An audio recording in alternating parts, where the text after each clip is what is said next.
কখনো ছেলে মেয়েদেরকে কি দেয়া যাবে না? যত দুষ্ট হোক, যত বদের হাড্ডি হোক, বদদোয়া দেয়া যাবে। ওই সময় দোয়া করে ফেলবেন। বেশি রাগ আসলে কি করবেন? একটা দোয়া আপনি সেট করে নেবেন যে বেশি রাগ চলে আসলে আমি এই দোয়াটা করে দিব। ভালো দোয়া পারা যাবে? কারণ বাবা মা রাগের মাথায় যেটা বলে এটা কবুল করে নেয় কে? জিকির দুই ধরনের আছে। জিকির কয় ধরনের? একটা জিকির হচ্ছে হারাম হারাম হারাম, একদলের কাছে সবই হারাম। একটা সময় এদেশের কিছু আলেম সমাজ ইংরেজিকে হারাম বলতো, ইংরেজি শিক্ষা করাকে কি বলতো? সময়ের বিবর্তনে এটা এখন হালাল। এখন এটা কি হালাল। একটা সময়ে আলেম সমাজের কিছু অংশ রাজনীতি করাকে হারাম বলতো। কথা কি বুঝতেছেন? এখন এটা কি হালাল হয়ে গেছে।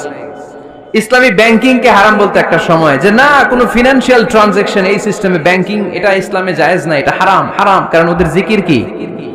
কথা কয় না?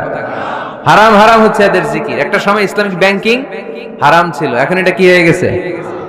তার মানে এখনো অনেক কিছু এদের কাছে হারাম। সময়ের বিবর্তনে, কালের আবর্তনে এদের মুখ দিয়ে এগুলো একদিন হালাল হয়ে বের হবে। চিল্লায় বলেন ঠিক কি না?